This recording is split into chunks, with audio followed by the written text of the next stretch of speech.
Fala Dantas, os QTN, os Marcão, Marcos Costa, fala meu amigo Gregory Marilene, maravilha, os Adriano Correia, tudo bem gente, boa noite, show de bola, Alisson, muito bom, hoje eu cheguei atrasado de novo, hein, 7h20, mas tô aí, tamo na área, Alejandro Santos, fala pessoal, boa noite, vamos começar mais um bate-papo, vamos, olha aí, Francisco Silva, boa noite a todos, Maurício, muito bom, Kendi Yamanaka, fala rapaziada, tudo bem? Boa noite, Sérgio Pinheiro, muito bom, Gilmar Moreira, fala Gilmarzão, tudo bem querido? Muito bom gente, boa noite, mas então vamos começar mais um bate-papo nosso hoje. Então hoje eu tirei o dia para a gente falar, claro que eu vou responder as perguntas de vocês também, né? Mas tirei o dia, o tema para a gente falar sobre o Muxim, né? O Muxim, eu já falei algumas vezes, hoje eu vou falar de uma maneira mais prática, tá? Eu vou abordar o Muxim de uma maneira um pouco mais inteligível, tá? Então vamos lá, Muxim é um processo meditativo, né?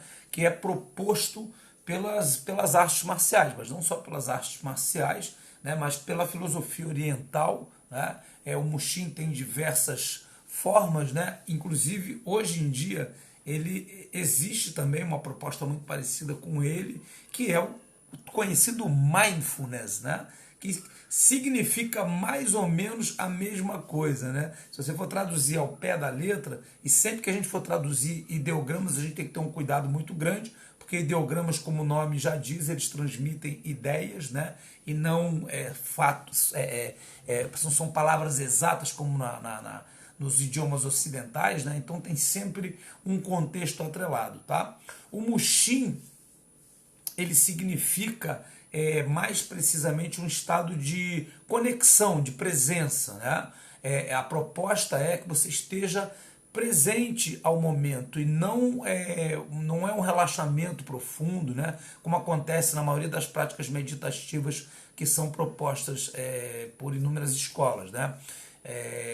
Muita gente, né, hoje em dia no Ocidente especialmente, as pessoas usam a meditação muito como eu vou colocar assim, tá? Mas não é exatamente isso, porque a intenção não é essa, mas acaba se caindo e incorrendo-se nesse erro, como uma trapaça bioquímica, né? Por quê? Porque as pessoas usam, a maioria das pessoas que trabalham a meditação, elas usam a meditação para encontrar um estado emocional de equilíbrio, né?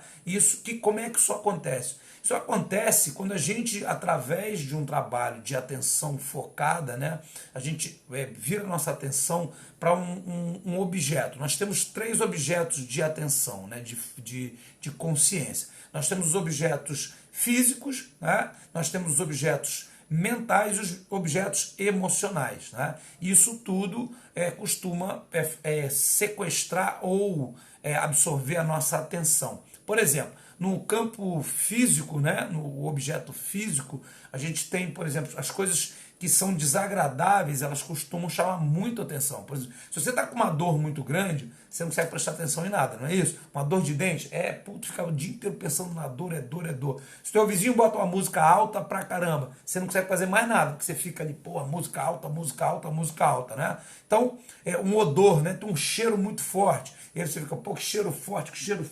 Quer dizer, a coisa desagradável, ela tende a absorver a sua atenção. E isso é assim também com o mental e com o emocional. Quando você elabora uma situação, por exemplo, você está no trânsito, o cara te dá uma fechada e você bota na cabeça que aquilo foi intencional. O cara fez de propósito, e aí você fica ali, olha para o cara e acelera o carro e vai para cima e acaba que você fica absorvido e perde todo o teu bom senso, acaba perdendo o seu foco, o seu direcionamento por conta de um objeto mental, né, negativo. E o emocional, também, o objeto emocional não é diferente. Pedrão, objeto emocional, mesma coisa. Se você está com uma dor de cotovelo, tua namorada, tua esposa, teu marido te deixou, te largou, te traiu, né? Se você está com saudade, se uma pessoa querida morreu ou viajou, essa emoção sequestra toda a sua atenção, e isso é o modus operandi do cérebro humano. Tudo que é negativo tende a nos deixar introspectivos, fechados, depressivos, né? Aborrecidos. Então, a meditação ela trabalha o quê? Para fazer você mudar a atenção, né, para um objeto estático, né? Pode ser mental, pode ser emocional, pode ser físico. Normalmente começa-se com o físico, né? Vai sempre botar você para prestar atenção na sua respiração, por exemplo, né?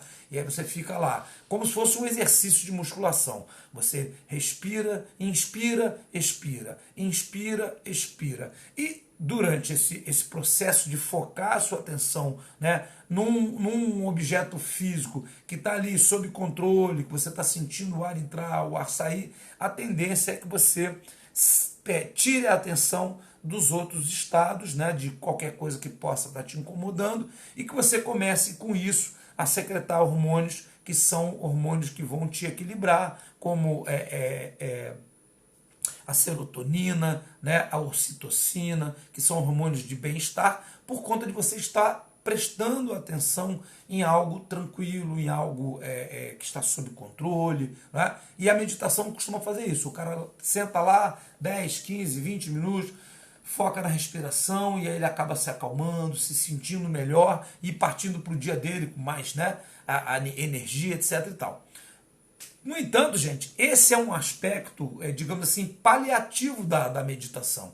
A meditação proposta, né, pelas antigas escolas, as escolas indianas, tibetanas, as escolas orientais, era que através da meditação, né, você encontrasse um equilíbrio para, a partir desse equilíbrio, começar a se auto-observar, a se autorregular, né? E resolver os seus problemas, né? Porque o que te deixa fora de centro, o que te deixa em desequilíbrio, é exatamente algum problema que você está tendo, né? Seja ele emocional, seja ele mental, seja ele até mesmo físico. Né? E se você está com esse problema, né, não adianta você se enganar, você enganar-se psiquicamente falando, criar uma situação de bem-estar e tocar o barco.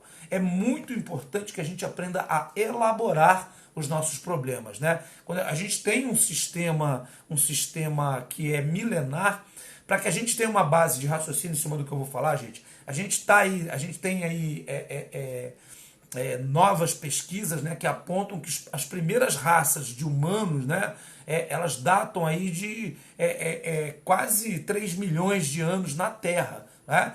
O Homo sapiens há mais de 300 mil anos. E a gente vive em civilizações há cerca de 10 mil anos. Então, quer dizer, a gente está menos de 1% da existência das raças humanas, né, na Terra, a gente vive em civilização. Então, lidar com todos os problemas que a civilização traz, né, os relacionamentos interpessoal, ainda, por incrível que pareça, é uma coisa muito nova para o animal homem, né, para o animal Homo sapiens.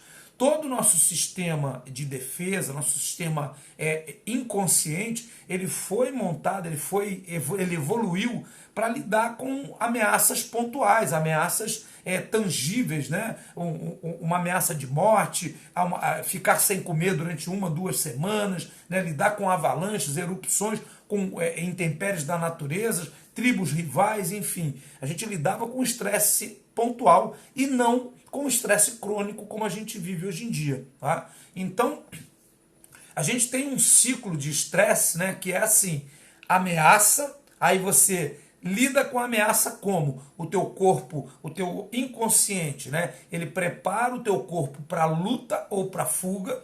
Depois que você luta ou foge e teoricamente resolve o problema, ó, fugir, putz, ufa, né? Ou então lutei, venci ou perdi, se eu não morri, eu vou, depois de feito, acabou a luta, o cara foi embora, o inimigo foi embora, o animal foi embora, você venceu ou perdeu e permanece vivo, o que é que você vai fazer? o teu inconsciente ele vai te reequilibrar com a tua situação fisiológica. Então ele vai liberar o que a gente chama, né, de indolaminas, né? A gente tem acetalcolaminas, que são a noradrenalina, a adrenalina e a dopamina. São hormônios que te excitam, que te deixam pronto, neurotransmissores que te deixam mais rápidos, mais fortes, né? Com um campo visual maior, com uma capacidade cardiopulmonar maior, libera açúcar para a tua corrente sanguínea do pâncreas para você ficar com mais energia. E aí você não pode ficar assim o dia inteiro. Uma vez que você resolveu o problema, entram em cena as indolaminas, que são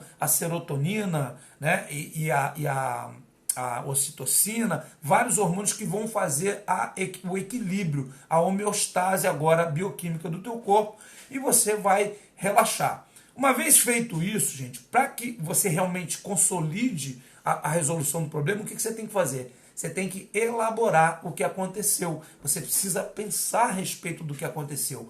Por que aconteceu aquela ameaça, né? Onde ela surgiu, por que ela surgiu, o que eu fiz de certo, o que eu fiz de errado. E uma vez que você trabalhe nisso, o teu hipocampo, que é o que mais diferencia o ser humano dos outros animais, né?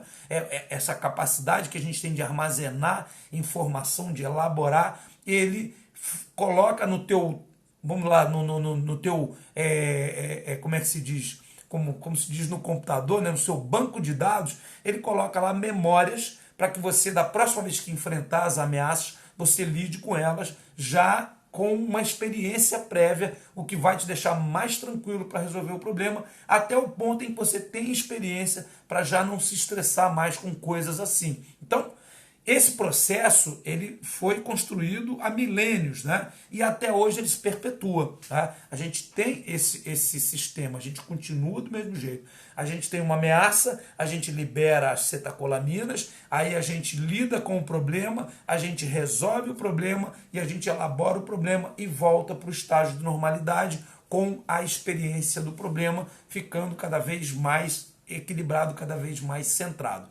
O problema a gente não tem mais ameaças, só ameaças pontuais hoje em dia. Nós vivemos em estresse crônico, que é o quê? Tudo pode ser considerado pelo teu inconsciente uma ameaça. Porque a gente não vive mais em tribo, a gente não caça, a gente não coleta, a gente não é mais cercado por predadores nem por tribos rivais. A gente é ofendido no trânsito, alguém fura a tua fila ali no supermercado, né? O cara derruba uma coisa em você, você manda uma roupa para lavar, ela volta manchada, coisas do gênero. E o nosso inconsciente encara essas coisas como ameaças, né? A tua esposa não te tratou bem, você já, pô, o que será que está acontecendo? Será que ela está fazendo alguma coisa, né? Aquele cara que é muito ciumento, a tua esposa chegou um pouco tarde, o teu patrão te olhou meio torto no trabalho, tem um colega de trabalho que está ali tentando uma promoção que você queria. Isso tudo é encarado por nós como ameaças. E o nosso inconsciente, ele vai trabalhando, liberando essas substâncias, né, esses hormônios, e deixando a gente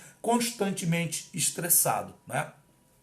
Só que o nosso corpo ele tem uma contabilidade para estresse. Se você chegar num determinado ponto de estresse, ele não consegue mais lidar com esses problemas não solucionados. Imagina assim um call center onde tem várias ligações chegando e a telefonista lá atende, ó, e bota a chamada em espera, bota a chamada em espera, bota a chamada em espera. O que vai acontecer? Sobrecarrega o sistema, né? E ela não consegue dar conta. É mais ou menos a mesma coisa que acontece no nosso cérebro. Ele vai sendo sobrecarregado por essas chamadas, né? Esses ciclos de estresse não completos, não elaborados. Tá? E a gente vive assim. Aí usa-se hoje em dia a meditação para quê? Para acabar um pouco com isso através de uma farsa, né? de um engodo, um engodo bioquímico. Você engana teu cérebro. Você fala para ele, tá tudo bem, olha que beleza, eu estou respirando. Respira fundo, solta o ar. E aí você começa a se equilibrar hormonalmente, mas não resolve o problema. O problema não é elaborado. Porque a maioria das pessoas hoje em dia aprendeu a usar a meditação como um paliativo. O objetivo original, primordial do Mushin era que através desse aumento da sua percepção, né, por isso ela tem vários estágios de percepção, e eu vou falar nisso já já, ela te induz a olhar para dentro de si e começar a trabalhar nas resoluções, nas elaborações dos seus dilemas, dos seus problemas, para que assim você se torne uma pessoa melhor e necessite cada vez menos da meditação, do estado meditativo, né? E sim se manter sempre em um estado perceptivo. O que significa isso? Estar aberto ao mundo. E aí a gente entra no conceito primordial que deu origem à meditação, que é a aceitação plena, entender e aceitar a realidade e as circunstâncias como elas são. E isso, gente, nada tem a ver com resiliência, com aceitar a coisa como ela é, no sentido de não fazer nada para mudá-la. A aceitação é você entender que é assim que o mundo está te oferecendo as coisas, né? Com as dificuldades, com tudo que tem que ser. Ok, vamos lá, como é que eu vou elaborar isso que eu estou recebendo e trabalhar isso? E não o resiliente, o cara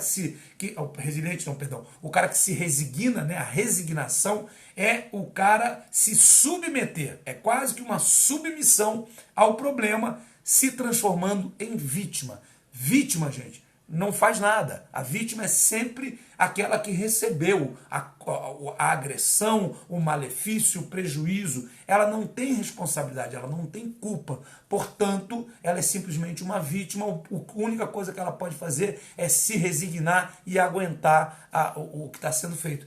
Isso é o que a maioria das pessoas faz. Se coloca no estado de vítima e se perpetua, né, falando, a culpa é do governo, a culpa o meu casamento está ruim por culpa da minha mulher, meu casamento está ruim por culpa dos meus filhos, meu trabalho está ruim por culpa do meu patrão, é um gerente que pega no meu pé, é aquele colega que não me deixa em paz, e assim por diante. O mundo é culpado de tudo que acontece com ele. Ele simplesmente fica resignado e aceita, e assim. Não é isso que é a aceitação. A aceitação, muito pelo contrário, ela trata de você receber qualquer tipo de problema, qualquer tipo de adversidade e não questionar. É assim porque é assim, né? É assim que a coisa aconteceu. Então eu vou receber isso e vou tentar lidar com isso da melhor maneira possível, vou encontrar os caminhos para resolver esses dilemas, para resolver esses problemas e tornar a minha existência melhor. Eu sou protagonista da minha vida. Eu estou no controle da minha atitude, né?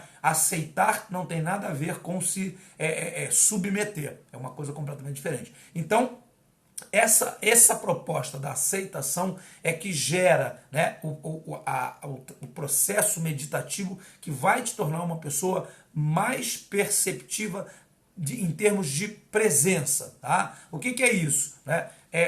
Vamos lá, quando o neném nasce, né, de 0 a 3 anos de idade, ele tem um fenômeno no cérebro dele, chama-se memória RAM, que é o registro automático de memória. Para que ele faz isso? Para que ele possa ter uma adaptação em tempo recorde, né, rápido, em padrões humanos. Né? Pra vocês terem ideia, qualquer mamífero, em 1 ano de vida, ele está pronto para se defender sozinho. Quase todos nascem e logo, minutos depois, estão andando, os que já não andam prontamente. Um humano leva aí mais ou menos 1 ano para começar a andar, né? De entre 10 e 12 meses, 9 e 12 meses, para começar a andar. O que dirá se proteger e ser autossuficiente. Ele demora muito. Então, qual foi o caminho que o cérebro humano encontrou? Né? Absorver o mais rápido todo tipo de informação possível. Então, quando o neném chega no mundo, ele está em muxim completamente. Ele é totalmente perceptivo em relação às suas sensações, em relação ao meio que o cerca e às pessoas que lidam com ele. Ele aprende muito rapidamente, né, a fazer as expressões faciais, a ter empatia, a se comportar igual os outros estão se comportando, para espelhar o comportamento e gerar na pessoa a empatia, e com isso aumentava-se a chance de sobrevivência. Porque nas tribos antigas, há milênios atrás, né, especialmente Cro-Magnon, Neandertais, as crianças muitas vezes eram deixadas para trás, porque quando estavam sob ataque alguma coisa, elas acabavam sendo deixadas para trás. E esse processo no Homo sapiens criou empatia. O tal do neurônio espelho que nós temos, ele faz com que as crianças rapidamente comecem a se movimentar, a gesticular como os pais. E isso cria identificação. E os pais começaram a ter muita dificuldade em largar as suas crianças, mas coisa que o Neandertal, o Cro-Magnon, o Australopithecus, eles não tinham essa dificuldade. O Homo sapiens sim, né? E por conta, olha que loucura, gente, por conta desse processo de identificação, foi que o Homo sapiens acabou prevalecendo, porque ele era capaz de tolerar grupos de até 150 indivíduos, quando o Cro-Magnon ou o Neandertal suportavam no máximo 30, 35, e o sistema deles começava a colapsar, porque tinha dissidências, tinha brigas, tinha traições, mortes, assassinatos, então a coisa não funcionava. Já o Homo sapiens, comportando grupos de 150 pessoas, eles tinham uma supremacia numérica, né, e conseguiam se sobrepor às outras tribos, e assim o Homo sapiens, através dos milênios, aí foi se estabelecendo como a raça dominante do mundo, né? Mas, enfim, quando a gente entrou, né, no processo de civilizações, a gente começou a lidar com o estresse crônico, né? Esses processos meditativos eles foram sendo elaborados, né, a ponto da gente ter inúmeras técnicas para a gente conseguir fazer isso. O Mushin, a proposta do Mushin é exatamente essa. O primeiro momento é o que a gente chama de envolvimento forçado, que é igual a qualquer tipo de treino, né? Como é que é a musculação? Você faz a força concêntrica, excêntrica, concêntrica, excêntrica, concêntrica. Quanto mais vezes e mais regularmente você treinar, mais resultados você vai ter. Mais forte você vai ficar, mais resistente você vai ficar, mais definido tua musculatura, etc e tal. O processo de envolvimento forçado é a mesma coisa. É uma musculação mental. São 4 estágios bem definidos, né? Você foca, aí você divaga, aí você percebe que divagou e você recupera a atenção. Foca, divaga, percebe que divagou, recupera o foco. E aí você fica nesse processo como se fosse um exercício, fazendo ele. À medida que você pratica, você percebe mais rapidamente que divagou, você demora mais a divagar. Depois, devagar para quem não sabe, tá, gente? Devagar é quando você dispersa, né? Você está aqui me prestando atenção no que eu estou falando e daqui a pouco olhou ali para o lado e voltou para mim. Isso é devagar, né? Dispersar. Então, quando você dispersa, às vezes você está ali concentrado em fazer alguma coisa e começa a pensar em outra. E você demora para perceber que isso aconteceu. Tá? E aí você, por exemplo, você está lendo um livro e às vezes você está lendo. O ato mecânico de ler continua, ele permanece. E aí você vai lendo, mas está pensando em outra coisa. E aí daqui a pouco você, não entendeu nada que tinha na página. Aí tem que voltar e ler. Pera, não entendi nada. Pera. Aí vamos de novo. Aí você lê de novo. Por quê? Porque você divagou e não percebeu que divagou. Demorou. Quando você percebeu e recuperou, você já tinha passado quase que a página inteira, teve que voltar e reler tudo de novo. É mais ou menos isso. O processo meditativo ele faz com que você cada vez mais perceba mais rápido que divagou. E aí recupera o foco, né? Demora mais para devagar, aí volta o foco. Demora para devagar, recupera, volta. Então isso, não é déficit de atenção não, Robson. Todo mundo tem isso, tá? A média do ser humano é devagar 6 vezes por minuto, tá bom? Quando você está fazendo qualquer tarefa que envolve foco. Essa é a média, tá? A pessoa que medita tem um índice muito menor. Mas a média de um ser humano normal, lendo, fazendo qualquer trabalho, é devagar durante 6 vezes por minuto. Isso significa o quê? A pessoa vai e volta, né? Vai e volta. É normal, tá bom? Então, beleza. Então, o primeiro estágio é isso, que a gente chama de envolvimento forçado. É o quê? É fazer o sujeito focar a atenção dele, conseguir trazer sempre para o objeto que ele destinou, né? E aí a gente usa o quê? Primeiramente, a gente usa a respiração, que é a coisa mais fácil que tem, você prestar atenção na tua respiração, né? É um ciclo curto e pequeno, muito importante, talvez um dos mais importantes da nossa vida, né? E está sob nosso controle até uma certa instância, né? A gente consegue bloquear a respiração, a gente consegue soltar mais o ar, a gente consegue encher os flancos, o plexo, as costas, o baixo abdômen, usar só o diafragma, musculatura intercostal, enfim, várias coisas, né? Você consegue controlar, mas você não consegue prender a sua respiração indefinidamente, então ela não está totalmente sob seu controle. Mas ela é um belo objeto para se prender a atenção. Num segundo estágio, a gente começa a usar objetos de percepção, que são os nossos sentidos. Audição, olfato, tato, né, visão, sentido sinestésico, isso tudo a gente pode trabalhar no aumento da percepção. Para que vocês tenham ideia, um exercício muito legal, fantástico, né? É você usar a tua audição para mapear todo e qualquer ruído que você conseguir durante pelo menos 2 a 3 minutos. Você fica ali, fecha os olhos e começa a prestar atenção em tudo que é ruído, todo barulho, tudo que você puder ouvir e imagina que você está sentado com um bloquinho dentro da tua cabeça, anotando cada um desses ruídos que você ouviu. E daqui a pouco você para um pouco, volta ao normal, vai de novo. E aí você começa a perceber mais ruídos que você não percebeu antes. Quanto mais você fizer isso, você vai ver que essa lista vai aumentar cada vez mais, porque a tua percepção começa a ficar cada vez mais aguçada.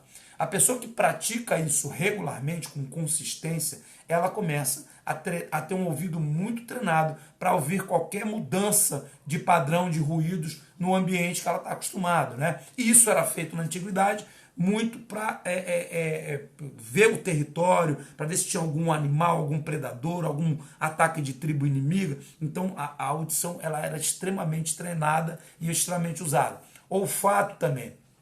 Deixa eu falar, isso é importante. Hoje em dia a gente tem um treinamento, gente, que é muito legal, que é assim, você pega um motor funcionando, um ar-condicionado, uma geladeira, qualquer coisa, né? Um motor que esteja funcionando, e começa a procurar os sons dentro dos sons, né?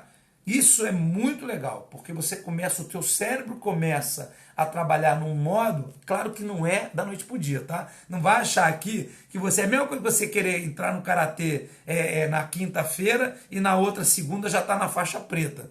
Não vai acontecer isso. Você vai ter que passar anos treinando. Isso, o processo que eu estou descrevendo para vocês é uma coisa que leva anos para acontecer, tá? Mas o teu cérebro, ele começa a aprender a observar os sons dentro, né, os ruídos dentro do som, ou os sons dentro do ruído, como queira. Ele começa a conseguir enxergar os programas que estão sendo rodados em segundo plano, digamos assim, né? Então, isso na luta é fantástico. Você consegue muitas vezes perceber, né, a movimentação do cara, você consegue perceber qual é o objetivo que está implícito. Por que ele está circundando naquela situação? Qual é o golpe que ele pretende soltar? Quais são as possibilidades de golpes com esse tipo de movimentação? Tá? Por exemplo, e isso não só, né, na luta, na vida, né? Quando a pessoa começa a se comportar de uma determinada maneira, você começa a observar e entender por que ela pode estar caminhando naquela direção, quais são as opções, o que ela pode tentar fazer por conta desse tipo de comportamento. E é um treino diário, você perceber a tarefa oculta, digamos assim, né? O que está por trás da intenção. Quando a pessoa fala uma coisa para você, o que ela está querendo dizer realmente? Né? Se ela está te agredindo, por que ela está te agredindo? Se ela está te instigando, por quê? Qual é o objetivo que está por trás dessa ação? Né? E aí a gente começa a ficar muito mais tranquilo, a gente resolve as coisas com muito mais facilidade. E esse uma das partes do processo meditativo que acaba tornando a gente pessoas mais equilibradas, pessoas melhores nesse sentido. E aí faz com que a gente, em vez de estar enganando o cérebro bioquimicamente, a gente está evoluindo como ser humano, a gente está evoluindo como pessoa. Mais adiante, a gente vai começar a fazer uma investigação dos nossos próprios sentimentos. Tem uma técnica que eu gosto muito, eu descrevo no livro, tá, gente? Está aqui atrás, ó. Quem está vendo a minha estante aqui, Black Belt Mind, ele está quase pronto, vai ficar pronto agora aqui no final, no meio para o final de meados de novembro, final de novembro, e aí tem aí o processo de Mushin descrito, os exercícios descritos também, para que a gente possa praticar, né? E aí a gente tem um estágio mais avançado que você consegue se colocar em equilíbrio bioquímico, e aí você escolhe um tema, uma pessoa, uma situação para pensar e avaliar qual a emoção que adveio desse pensamento. Porque os nossos pensamentos, gente, eles são reações bioquímicas, né? E eles geram um efeito disso. Cada pensamento, cada emoção, ela tem um equivalente químico. E ela libera esse equivalente químico no momento em que você a sente. Quando você sente alegria, quando você sente tesão, quando você sente raiva, você sente angústia, você tem um equivalente químico que na hora, ele é liberado pelo teu sistema endócrino, né? E quando você tem a capacidade já perceptiva bastante aguçada através desse processo meditativo, o que você consegue fazer? Você consegue identificar qual é a emoção. E qual é o valor disso? Gente, identificar as emoções, né, é uma coisa que tem pessoas que passam anos com um psicólogo, por exemplo, para poder identificar qual o sentimento que elas estão sentindo, o que elas sentem em relação aos companheiros, em relação à família, em relação ao trabalho, em relação a si mesmo. Essa identificação de sentimentos, de emoções, ela é muito importante para a elaboração de vários problemas. Muitas pessoas não sabem dizer o que sentem realmente, não sabem qual é o sentimento. E isso cria uma confusão muito grande. Tá? Então, para que vocês tenham ideia, isso é uma coisa tão grave, tão séria, que tem pessoas que confundem a ansiedade com fome. Né? Olha que loucura. O cérebro da pessoa confunde. Ela está ansiosa, mas a pessoa relaciona isso à fome. E aí ela faz o quê? Come, fica obeso, obesidade mórbida, chega naqueles limítrofes, né, que a gente vê, aquelas pessoas que têm 250 quilos, 300 quilos, elas não conseguem parar de comer porque elas relacionam a ansiedade que elas sentem com fome. Elas falam, mas eu sinto fome. Eu já tive alunos, né, com obesidade, e falam, mas eu sinto muita fome, professor. Aí quer fazer cirurgia bariátrica para parar de sentir fome, e acaba que às vezes não acontece. Por quê? Porque não é fome, é ansiedade, é tristeza, angústia. Né? Então, saber elaborar e nomear os sentimentos é muito importante. E esse estágio perceptivo, ele te dá essa capacidade, é claro que no longo prazo, tá, gente? Como qualquer coisa que evolui, que cresce de maneira sustentável, esse domínio, né, do nosso controle mental, ele leva anos para você alcançar. Né? A gente tem pessoas aí, por exemplo, como o Wim Hof, né, que é aquele cara que consegue suportar temperaturas baixíssimas, o cara fica em água de degelo lá, 20 minutos, meia hora, se eu ou você ficarmos 2, 3 minutos, a gente morre de hipotermia. Por que ele não morre? Porque ele chegou num estado tão profundo de controle, de percepção, que ele consegue manipular o próprio trabalho do corpo dele. Então, né, tem vários monges que fazem isso também, controlam respiração, frequência cardíaca, né? Isso tudo, os caras ficam 2 batimentos por minuto, olha que loucura. O cara, em 1 minuto, o coração dele, ó, pum, daqui a pouco, pum, acabou, levou todo o sangue, todo o oxigênio que ele precisava naquele estado em que ele se encontrava. Então, quer dizer, esse controle mental é um diferencial fantástico, muito importante, e a ideia é que a gente use essa ferramenta no nosso dia a dia para que a gente conquiste, para que a gente se torne seres humanos melhores e não simplesmente para que a gente engane o nosso sistema endócrino lá, libere um pouquinho mais de serotonina, um pouquinho mais de neurotransmissores que vão deixar a gente mais com uma sensação de bem-estar maior. Mas, na verdade, o problema continua lá. Né? E a partir do momento em que você se desenvolve nesse sentido, você acaba se tornando uma pessoa mais tolerante, mais amável, mais empática, aumenta a sua capacidade de tolerar as pessoas, né? A sua disposição para a fraternidade, para a amizade, isso tudo tende a melhorar com o tempo.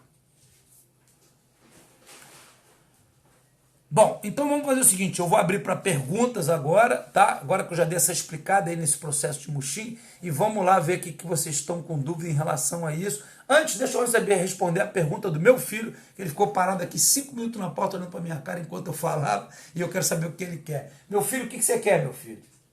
Pai, eu queria te falar que o recorde dele não é 20, 30 minutos, não, é 2 horas, 1 hora. No gelo? Uhum. Não, sim, eu sei. Obrigado, meu filho. Ele fala que o recorde do Wim Hof não é 20 minutos, não, pai. É 2 horas, eu acho.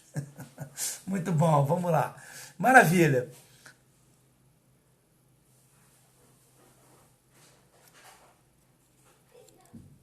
Isso aí, mente faixa preta, exatamente, o Philip. Exatamente, a ideia é essa.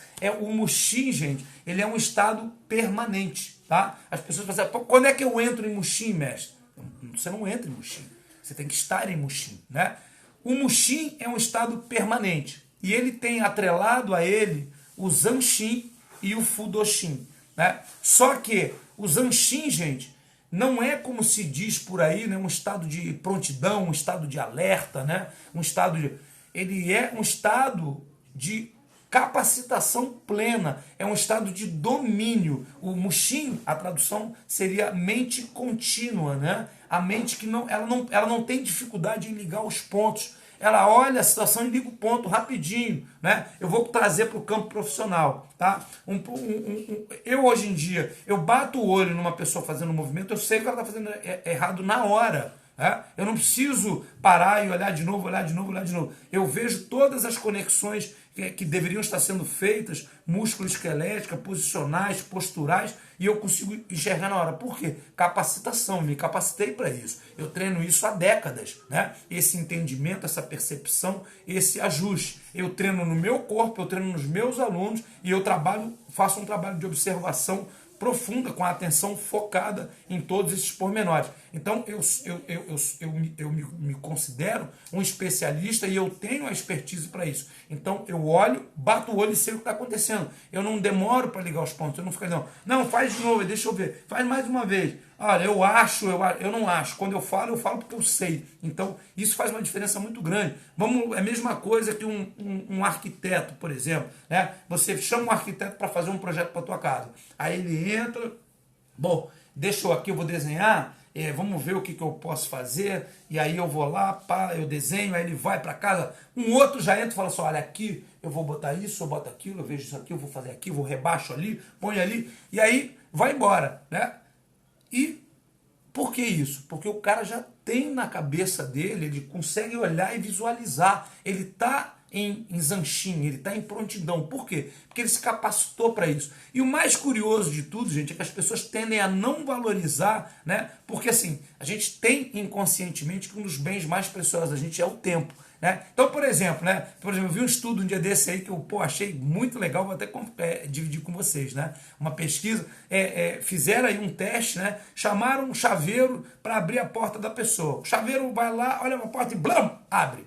Quanto é que vale o serviço? Aí digo, R$20, R$30, 50 no máximo. Aí vem o outro, olha para a fechadura, aí abre a ferramenta, não tem, vai no carro, volta, pega a outra, vai lá, pá, meia hora para abrir a porta. Quanto é que vale o serviço do carro? Cara, uns R$150. Quer dizer, as pessoas tendem a valorizar mais o cara que ficou mais tempo para resolver um problema que o outro resolveu em 30 segundos. O que significa? O cara que resolveu em 30 segundos, para as pessoas, fala assim, o cara não fez nada, 30 segundos ele foi abrir a porta. Negativo, se esse cara abriu a porta em 30 segundos, é porque ele passou anos estudando como abrir as portas. Então ele tem domínio sobre aquilo. Ele não precisa ficar tentando até conseguir. Só que as pessoas tendem a valorizar o cara que passa mais tempo fazendo a coisa do que o sujeito que vai lá e faz. Normalmente o sujeito que vai lá e faz é o sujeito que está em zanshin, é o cara que está capacitado. Isso é zanshin. Né? Então o mushin é um estado de permanência. Você vai estar sempre perceptivo, aberto, presente, que eu chamo de ponto zero. A técnica ela tem que sempre começar de uma postura e terminar na mesma postura, o ponto zero. O zanshin é isso. Ponto zero, você recebe aceitação plena e a partir dali você trabalha e quando você termina de fazer o que deve ser feito, você voltou para o ponto zero. Né? E o zanshin caminha junto com o mushin. Quando você tem essa capacitação, você cria essa capacitação em você, né? E vai te trazer o que a gente chama de Fudoshin, que seria a mente inabalável, né? O espírito inabalável, que é o quê? Controle emocional. Você não tem sobressaltos, você não tem sustos, né, no seu trabalho. Ai, deu errado. Quando dá errado, você fala assim, calma, gente, calma, que isso aqui é só fazer isso aqui. Peraí, vamos aqui, resolve aqui, vamos ali. Né? Mesmo, por exemplo, um bombeiro, numa situação de risco iminente, o cara que tem o domínio está em zanshin, está em mushin, está presente totalmente ao momento ali, atento, alerta, perceptivo. É capacitado, a coisa está crítica, ele acalma todo mundo, ele tira quem tem que tirar, ele faz o que tem que fazer. Já o cara que não está, o que não está presente, né, que já está, ai meu Deus, vai explodir, quer dizer, ele já está no futuro, vai explodir antes de explodir. Né? Já apavorou, não se sente capacitado, sai correndo, leva um, solta o outro, acaba fazendo uma bobagem. Então, esse tipo de posicionamento, esse tipo de estado mental é extremamente importante. Agora é minha esposa que está ali olhando para minha cara. Fala, meu amor. Tudo bem? Então vamos lá. Aí, beijo. Você vai jantar? Não sei, talvez não. Então vamos lá. Então, perguntas. Vamos lá, galera. Pode perguntar aí, vamos ver se eu consigo atender aí vocês. Mente sem mente. Mais ou menos, tá, cara? Isso aí, Soares, é uma tradução ao pé da letra, né? Mente sem mente é uma tradução ao pé da letra, porque, na verdade, é aquilo, né? Não é ausência de mente, na verdade, é a ausência de julgamentos, ausência de preconceitos, né? Ausência de sentimentos. Então, a ideia do Mushin por isso que eu falei, estado de presença. O que é estar presente? Eu estou aqui agora. Não interessa o que eu sei, não interessa o que eu acho que eu sei, não interessa o que eu acho que pode acontecer, nada disso me interessa. Interessa o que está acontecendo neste momento. Isso é presença, isso é Mushin. Tá? Então, você está totalmente ali no momento receptivo, né, interativo, né, aquilo que eu falei. Com o que você está sentindo, com as suas sensações corporais, né, com a tua percepção sensitiva, auditiva, sinestésica, isso tudo tem que estar a 1000 por hora ali no estado de presença, né? E aí, se você for um cara capacitado, aí a coisa é mais bacana ainda, tá bom? Então vamos lá. Firmino está sempre nas lives, aí vamos responder a dele. Não tem pergunta não, né? Eu tinha feito essa pergunta antes, mas acho que o mestre respondeu. Que no livro Black Belt teremos ferramentas para treinar o Mushin. Tem sim.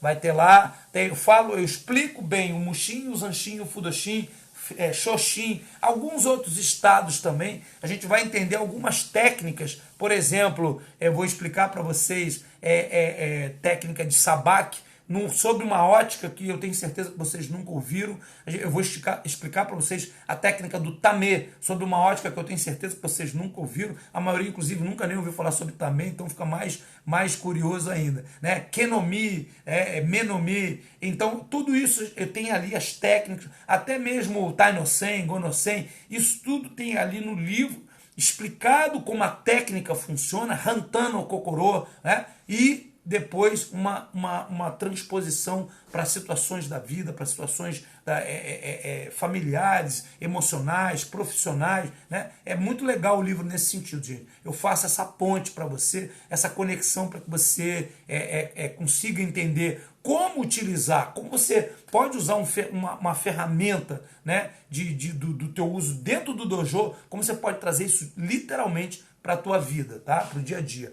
Eu costumo dizer que o dojo, né, o treinamento, ele é um ensaio da vida, né? É um pequeno ensaio da vida, laboratório da vida. Ali dentro, todas as situações que acontecem no dia a dia, acontecem ali. A gente tem ali situações de vaidade, de rancor, de inveja, a gente tem ali confrontos, conflitos, a gente tem amizade, a gente tem tanta coisa ali que a gente tem que lidar, né? E que é potencializado pelo ambiente extremo de ter que sair na porrada de vez em quando, né? Isso aflora muito as emoções, né? Os sentimentos da gente são aflorados naquele ambiente que muitas vezes se torna um ambiente hostil. Então, ali, a gente tem ali esse trabalho aí de elaboração de problemas em tempo recorde, né? Porque tudo ali se resume ali ao momento do treino, aos momentos em que a gente está junto com aquele grupo e etc e tal, tendo que elaborar. Quando você entende isso tudo que você desenvolveu lá e traz isso para a tua vida, cara, puta, é sensacional, é muito legal. Esse é o objetivo do Black Belt Mind, tá? É fazer essa ponte para vocês aí. E tem um capítulo inteiro, gente, falando só sobre foco.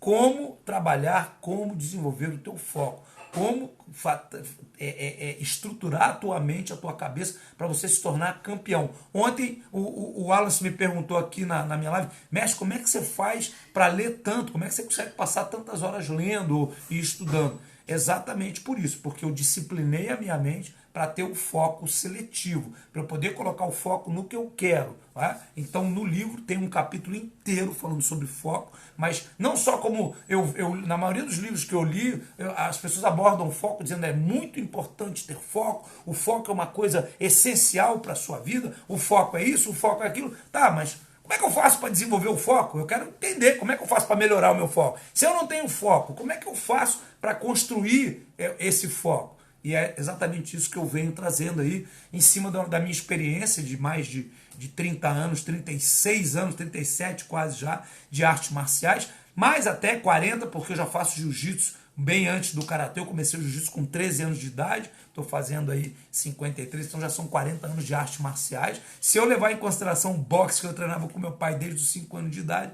aí então, aí eu já estou para lá do Cabo da Boa Esperança de arte marcial, tá bom? Então vamos lá. Estou procurando as perguntas de vocês, hein? Cadê? Ó, vamos lá. Eu não estou vendo perguntas, gente. Ah, já achei uma aqui. Vamos lá. Alex Jurkiewicz. É isso? Kiewicz. Vamos lá. Ô, Sensei, você tem um blog? Se não tem, já considerou ter um? Não, e nem quero, Alex, porque é mais trabalho pro professor, o professor vai ficar louco. É muita coisa. Aí o blog eu vou ter que entrar lá, interagir, postar, voltar, vou colocar artigos. Eu já tive um blog há muito tempo atrás, quando não tinha Instagram ainda, né? Hoje em dia a minha comunicação maior mesmo é feita por aqui. Eu posso ter esse contato direto com vocês, eu posto bastante coisa, né? Não tanto quanto eu deveria ou quanto eu gostaria, mas na medida do possível eu vou, porque eu não sou um cara, por mais que eu esteja aqui falando com vocês, eu tenho uma missão, né? Para mim eu tenho uma missão que é levar para a minha comunidade, que é para levar para a minha tribo, os meus irmãos de armas, né? A comunidade do karatê. Eu quero levar para vocês conhecimento, eu quero levar para vocês o entendimento de uma arte marcial verdadeira, forte, para que a gente volte a fazer o karatê crescer em termos de credibilidade, em termos de número de alunos, né, em termos de adeptos, e isso é muito importante. Então a gente tem que levar conhecimento. Por isso que eu estou trabalhando o tempo todo, não paro, vou trazer para vocês, já falei na outra live, vou falar também direto isso para vocês. Estou fazendo um curso sobre, o nome vai ser bem emocional, né? Eu vou colocar lá, Karatê versus Jiu-Jitsu. Por quê? A ideia é ensinar o karateca como se defender de ataque de grapplers, de lutadores de luta agarrada.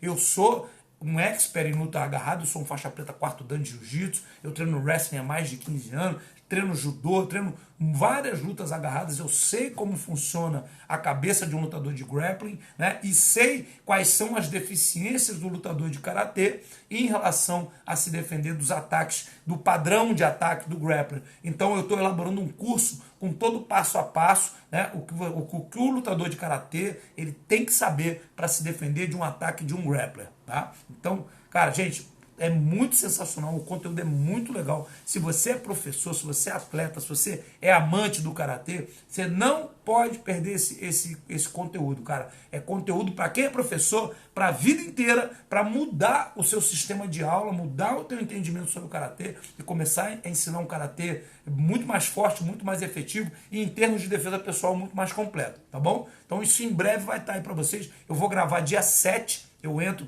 no estúdio, não, né, no tatame para gravar, vou passar o dia inteiro gravando e depois mais uns 10, 15 dias, processo de edição, de elaboração, e aí eu boto esse curso para vocês.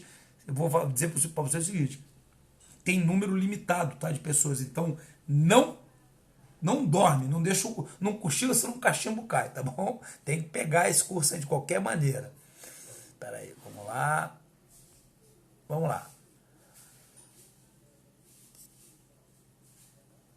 Soares, equilíbrio pessoal. Algumas coisas fazemos sem pensar, outras temos que planejar. Mas eu não entendi isso, é uma pergunta, uma afirmação, isso é um óbvio, né? Você tá, é o comentarista do óbvio. Isso é óbvio, é claro que nós temos que planejar. O planejamento, ele tem que acontecer com você em Muxim também. Tá? Isso não quer dizer, e fazer sem pensar não quer dizer, Muxim não quer dizer não pensar, quer dizer não ter pré-pensamentos, não ter nada pré-concebido, não avaliar nada de maneira julgadora. Tá? Você está presente para o que está acontecendo, para você poder analisar mais fidedignamente o que está acontecendo e planejar melhor, elaborar melhor. Tá? Toda vez que você planeja ou pensa com preconceitos, você quase sempre... Veja bem, gente, você ter conhecimento não é ter um preconceito.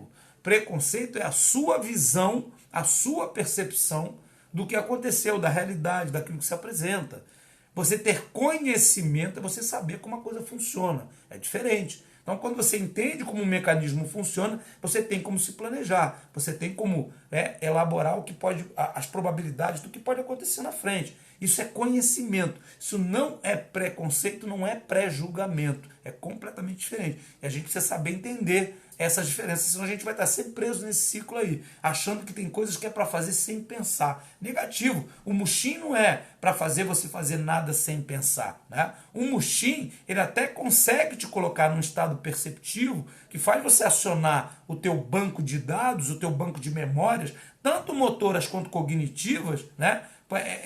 Em questão de milésimo de segundo, mais rápido do que uma pessoa normalmente acionaria, e que vai te botar sempre em vantagem. Em termos de luta, de combate, um milésimo de segundo faz a diferença brutal, determinante às vezes, né? A amígdala da gente, ela leva um centésimo de segundo para ler reações agressivas. Se você tem esse centésimo de segundo de vantagem, cara, você está um ano-luz na frente dos outros, tá bom? É exatamente isso, é um centésimo de segundo. Não precisa mais do que isso, não. Então, a pessoa que tem isso, ela tem tudo. Ela tem a pronta reação e ela tem também a construção sólida de um planejamento, tá bom?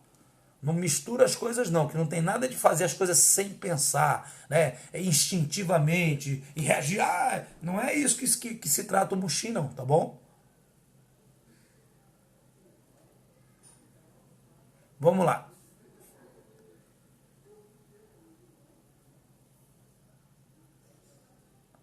Então, cara, a capacitação, ó, Valmir Neto, Valmir SF Neto. Exatamente isso, cara, mas olha, repara como que você está falando, é a mesma coisa, tá? Ó, além da capacitação, o Zanchin também compreende uma atenção estratégica. Olha só, capacitação, atenção estratégica. O que é uma atenção estratégica? A pessoa ter a capacidade de entender quais os melhores caminhos para se transitar naquela situação, não é isso? Para resolver aquele problema, para enfrentar aquele adversário, para elaborar o que tem que ser elaborado, não é isso? Como é que ela tem isso? Sendo capacitada, a pessoa que domina o que faz, ela estrategicamente está sempre na frente.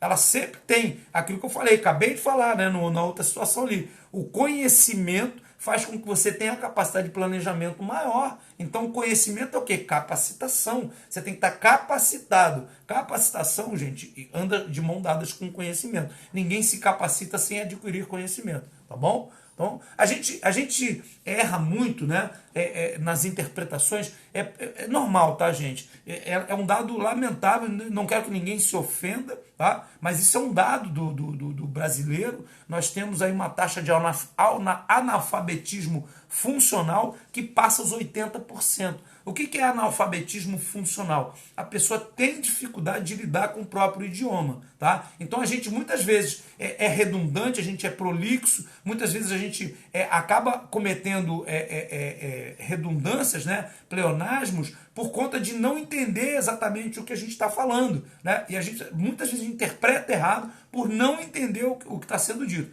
Capacitação e atenção estratégica é basicamente a mesma coisa. A pessoa capacitada, ela vai sempre ter uma atenção estratégica muito mais ampla, muito mais à frente do que a pessoa que não é capacitada. A pessoa não capacitada, ela não tem como traçar uma estratégia em qualquer situação que seja, né?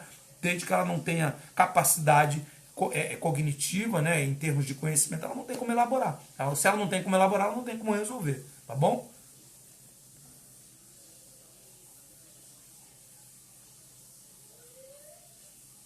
Emanuele, o Tamê por esses lados já ficou conhecido, ainda bem, né, Emanuele? Porque aí o pessoal aí, agora depois dos seminários, né, tem que saber o que é Tamê e treinar, viu? Que Tamê é uma ferramenta, é uma das armas mais importantes dentro do karatê. O cara que domina o Tamê, ele tem uma vantagem brutal, porque ele consegue transitar dentro da distância do cara sem que ele perceba o que está acontecendo, sem que ele consiga ter uma atenção estratégica, né? Exatamente porque o Tamê rouba aquele centésimo de segundo que a amígdala precisa para entender o que está acontecendo, e aí quando ela entender já é tarde demais, tá?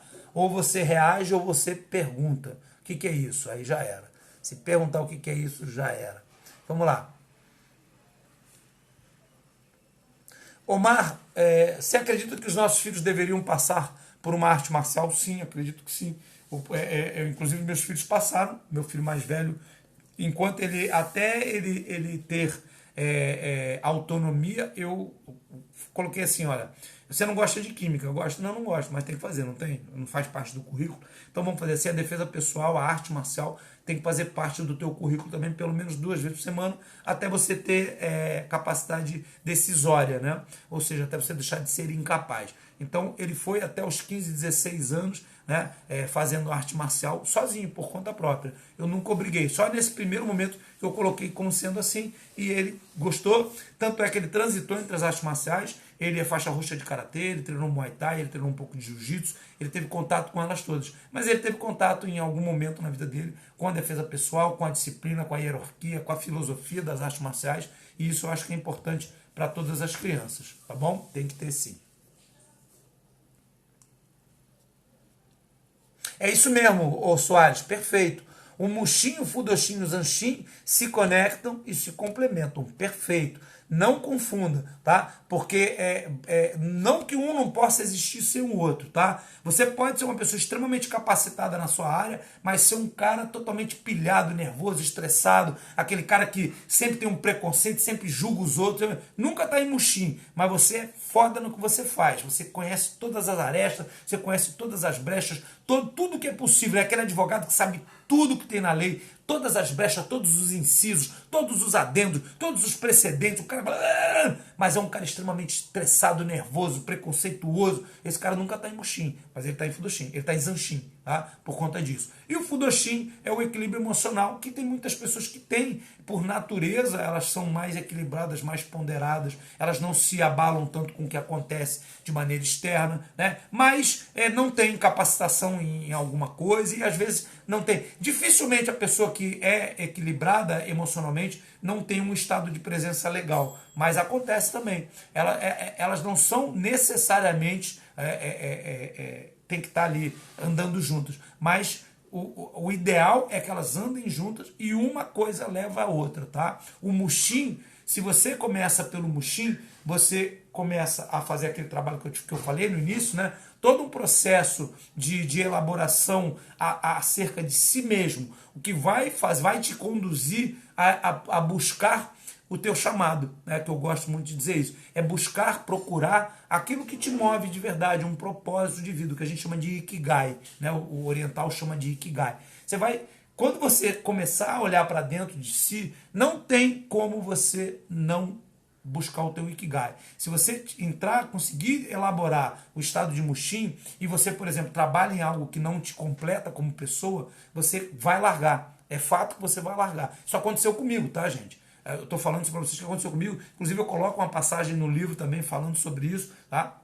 Em um determinado momento eu entendi que eu estava no caminho completamente errado e dei uma guinada de 180 graus na minha vida, né? Virei para outra direção e comecei a trabalhar nesse sentido nos últimos 10, 15 anos, especialmente, e eu estou colhendo os frutos agora disso, essa guinada aí, esse meu trabalho como escritor agora, isso abriu uma porta na minha vida aí, absurda, né, de completude, de encontro de propósito de vida. Então, muita gente, e começou com o trabalho de Mushin lá atrás, quando eu ainda era lutador, quando eu ainda era atleta, né, e comecei a internalizar, a ponto de eu falar, cara, eu não estou no caminho que eu deveria estar. E aí eu fui aos poucos, fazendo essa mudança, entendendo como ela deveria ser feita, até o momento que eu cheguei aqui um dia em casa, né, eu trabalhava 12 horas por dia, virei para minha esposa e falei assim, eu vou trabalhar só até meio-dia, daqui para frente eu não trabalho mais do que isso, eu paro meio-dia que eu vou começar a fazer outra coisa na minha vida.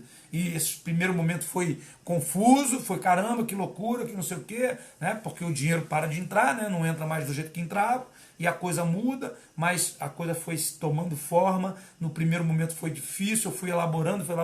Hoje em dia está melhor, eu trabalho menos da metade do que eu trabalhava, eu ganho mais do que eu ganhava trabalhando 12 horas por dia, porque eu encontrei o meu propósito, encontrei o meu caminho, eu estou trilhando esse propósito hoje em dia. Tá? E o Mushin te direciona para isso. Uma vez que você entrou no teu propósito, você vai querer se capacitar. Você vai sentir necessidade de ser muito bom, porque você ama o que você está fazendo.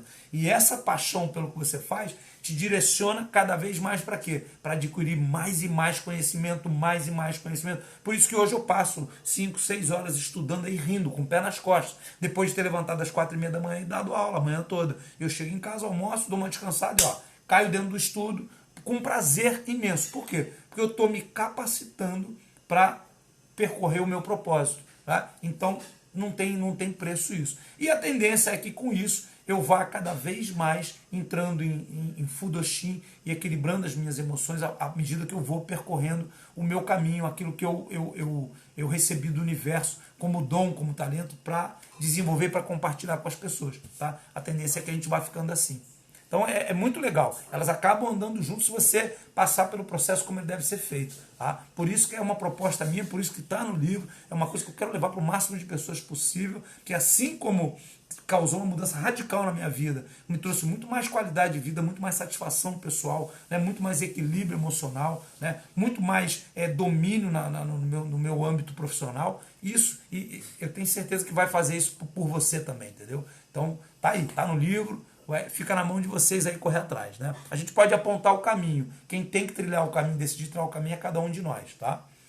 Então vamos lá.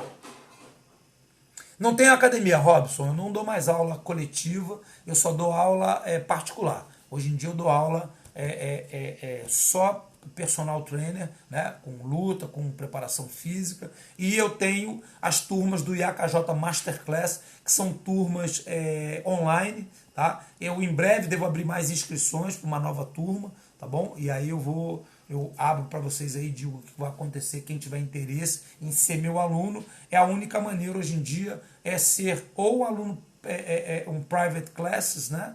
Com private classes, aulas privadas, ou então através da internet, tá bom? Eu não tenho mais academia, eu não trabalho mais coletivamente. Então vamos lá.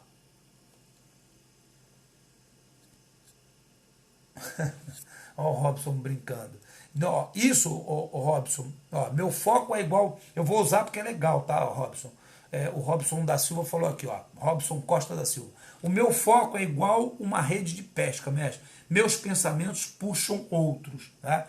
Isso, gente, é comum, é normal, né? Normal não é comum, né? A gente brincar com coisas que nos acometem. Ah, pô, meu pensamento é igual uma rede, ele vai lá, um puxa o outro.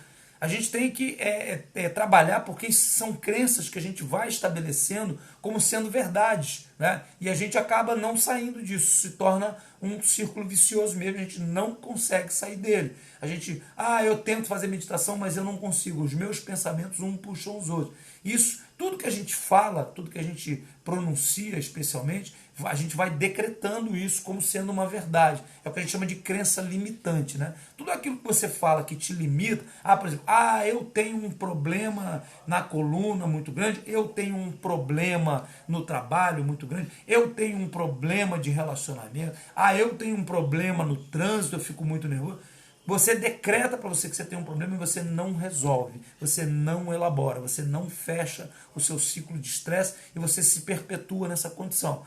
A programação neurolinguística ela trabalha exatamente nesse sentido, quebrar esses pré-julgamentos, né? Quando você proclama que você é alguma coisa e essa coisa não tem solução. Você foca no problema e fica de olho no problema. Então, você tem que sempre focar numa solução. O que eu posso fazer para focar mais os meus pensamentos, para diminuir esse efeito de rede que eles vêm tendo, né? E não que eu tenho, e não que é uma coisa minha. Né? Então, isso é meu. Né? Não. Isso é uma coisa que vem acontecendo comigo. Né? O problema, gente, é algo que não tem solução. Uma vez que você vislumbra uma solução, ele deixa de ser um problema e se torna um desafio. Tá? E o desafio, potencialmente, vai virar uma conquista. Depende do teu posicionamento. Se você só olhar problema, não, eu tenho um problema, eu quando dirijo eu fico muito nervoso. Acabou, você olhou para o problema. E é isso. Você vai ficar vendo esse problema o resto da sua vida, você vai ficar nervoso toda vez que você dirigir. Se você parar, eu fico muito nervoso quando eu dirijo, como é que eu posso mudar isso? O que eu posso fazer que vai me colocar num outro estado emocional enquanto eu dirijo, que eu vou conseguir lidar com essa situação? Pronto, já deixou de ser um problema e virou um desafio. O seu desafio é o quê? Encontrar algo, um meio de sair desse estado que você se encontra. E o desafio aponta para o quê? Para uma conquista. A hora que você conseguir resolver isso, é uma conquista. No teu arsenal lá, o teu hipocampo, que eu falei lá no comecinho da live, ele vai ter lá, dentro do arsenal dele, de soluções, ele vai ter lá uma resposta para esse tipo de coisa. Então, toda vez que você se encontrar numa situação similar, em que você perdeu o controle, seja no trânsito ou fora do trânsito, você tem uma respostinha dentro do teu inconsciente ali, ó. Lida dessa maneira com esse estresse que vai ficar tudo bem. E aí assim você vai se tornando uma pessoa cada vez mais experiente, mais produtiva, mais equilibrada, mais senhora das suas atitudes e não vítima das circunstâncias. Você vai deixar de ser uma vítima dessa rede aí para ser o pescador que comanda ela. Você vai jogar onde você quiser essa rede e não vai ficar com ela arrastando o que ela quiser. O cara que joga a rede no mar e puxa pneu, garrafa, não pesca nada. Tem que jogar em cima do cardume para pegar o peixe certo. Tá bom? Vamos lá, galera. Então, estamos chegando ao final aí da nossa live, tá? Já estamos com uma horinha. Então, não, Robson, não concordo com você, cara. São técnicas diferentes. Eu fiz Muay Thai também e kickbox, eu sou faixa preta dos dois. São técnicas fantásticas, extremamente necessárias. Quando você treina numa escola, uma escola de kickbox ou de Muay Thai, bacana, fidedigna, você tem muito a enriquecer como atleta, como lutador e como pessoa também, tá? Tem mestres de Muay Thai que tem um valor muito grande. A proposta da arte, da técnica que é diferente. Isso aí é o tal do... Você não está em Muxim quando você faz essa avaliação. Você está com preconceito, né, sobre o Muay Thai, o kickbox e sobre as pessoas não terem paciência, né? Quem são as pessoas? Nós somos as pessoas, eu sou a pessoa, você é a pessoa também. Você não faz parte das pessoas, elas são outras pessoas, é isso? Somos nós e eles, né? Você também não deve ter paciência em muitas instâncias. E a gente tem que deixar esse tipo de julgamento de lado e avaliar as coisas como elas são. O Muay Thai e o kickboxing são duas artes, duas técnicas muito bacanas. Inclusive, se você não sabe, o kickboxing nada mais é do que a transmutação do karatê para o karatê de contato, cara. Quem deu origem ao kickboxing foram os karatecas. Os karatecas da década de 50, como Bill Wallace, Bob Wall, Chuck Norris, que faziam karatê, inclusive muitos deles faziam karatê Shotokan, e queriam contato, queriam poder contato. Não tinha contato, então eles fundaram lá o grupo deles e começaram a fazer o karatê Full Contact, que era o nome da técnica. Esse karatê Full Contact, ele teve uma reformulação de regras para se tornar um esporte mais aprazível e se transformou em kickboxing. Mas ele é o karatê, tá? Só é transformado com uma outra percepção, uma outra visão, tá bom? Então, julgar é bobagem, ainda mais quando a gente não conhece os fatos todos, tá bom? Muay Thai é uma arte ancestral, né? Que deu, inclusive, origem ao karatê em várias instâncias. Ela permeou o karatê na sua origem, lá em Okinawa, quando era o Tiguá ainda, quando era o Todê, né? Teve muita influência do Muay Boran, o Muay Thai ancestral. Então, são técnicas fantásticas, a gente não tem que ter isso não. O problema, você pode dizer o seguinte: as pessoas hoje em dia são mais estressadas ou mais agoniadas, né? A maioria, inclusive nós, e elas querem o quê? Elas querem trocar porrada, elas querem lá botar luva e fazer o combate, e realmente o karatê do jeito que é ensinado hoje em dia, ele não tem isso. Karate Jutsu tem. Karate Jutsu você treina combate, você treina queda, você treina chão, você tem enfrentamento e a coisa desenvolve, defesa pessoal. Então, tende a manter o aluno mais motivado, né? Realmente, a maneira com que o karatê se estabeleceu como disciplina, como desporto, né? Ela ficou muito maçante, o treinamento ficou muito maçante. Então, eu até entendo o posicionamento de algumas pessoas que têm um temperamento um pouco mais aguerrido, um pouco mais voluptuoso, digamos assim, tá bom? Gente, então, beleza, eu acho que foi bacana, né? A gente teve aí uma interação muito boa, espero que... Deixa eu... Aqui, bom, tem tanto de pergunta aqui, olha só, cara. Vocês demoram muito, cara, para fazer as perguntas. Deixa eu ver.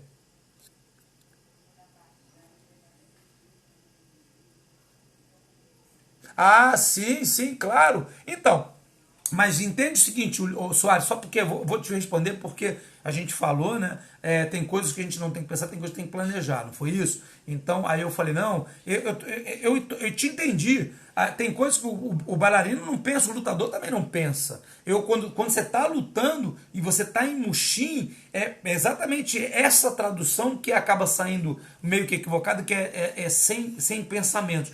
Exatamente, eu não penso, eu não preciso pensar, porque eu estou num estado perceptivo tão grande que eu consigo perceber o que está acontecendo e reagir diretamente. A nossa estrutura mental ela tem 4 etapas bem definidas. A gente percebe, a gente pensa, emociona e reage. Né? O lutador ele tem que perceber e reagir. E aí ele tem que estar em Muxim para isso, porque senão ele se emociona e pensa. E aí a hora que ele apanha, é a hora que a coisa começa a dar errado, descambar. Então o lutador, como bailarino, como o corredor, como jogador, ele não pode pensar quando ele está em Muxim, quando ele está em Muxim e em Zanxim, quando ele é plenamente capacitado para aquilo. Tá? Ele tem as respostas, elas estão lá, elas foram elaboradas pelas milhares e milhares de horas de treinamento, de capacitação, então as respostas elas já estão lá, todas elaboradas lá no hipocampo dele, e quando ele vê a situação, ele tem uma linha direta, né, de reação, ele não precisa passar pelo processo de raciocínio.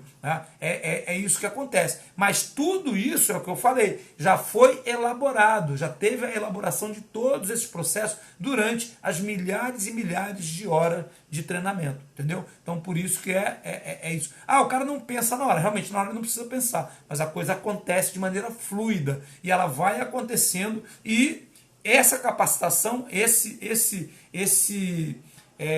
acervo, né? Esse acervo cognitivo, né? Motor, isso é que te dá também a capacidade de planejamento estratégico mais avante, entendeu? O fato de você ter esse domínio de tantas respostas já formatadas através do teu processo de capacitação, tá bom? Mas você está corretíssimo. Tem coisa que a gente faz sem pensar mesmo e tem coisa que a gente tem que parar e dar uma peraí, deixa eu ver como é que eu vou por ali. Aquilo que eu te falei. Quem tem que parar muito e falar peraí, deixa eu ver como é que eu vou, é porque não está plenamente capacitado. Quanto mais capacitado, lembra do chaveiro que eu falei? Quanto mais capacitado que você tiver, o cara entra e abre a porta em 5 segundos. O outro vai demorar 1h30. Tá? O arquiteto vai entrar na tua sala e vai ficar 2 horas desenhando para ver o que ele vai fazer. O outro vai olhar e vai falar, aqui eu vou botar isso, ali eu ponho aquilo, aqui eu faço isso. É mais ou menos a mesma coisa com tudo na vida. Tá? O planejamento estratégico desse arquiteto aconteceu instantaneamente. Aqui eu boto isso, ali eu ponho aquilo, eu rebaixo aqui, faço isso. Por quê? Capacitação. Tá? E, ao mesmo tempo, Zanxim, ele está perceptivo. Ele percebeu tudo rapidamente e já acessou as informações que ele precisava em fração de segundo e pá.